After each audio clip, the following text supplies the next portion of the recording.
Үйлөнүүнүн 3 жолу бар. Биринчи жол Европанын жолу.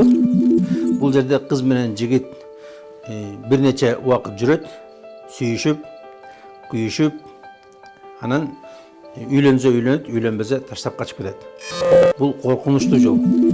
Экинчи жол бул кыргыздын жолу. Бул ала качып кетүү, ата энеге билдирбей ала качып кетүү. Бул туура эмес жол. Бирок баары бир ниети жакшы болгон үчүн кыз биринчи макул болбой кийин көнүп кетет.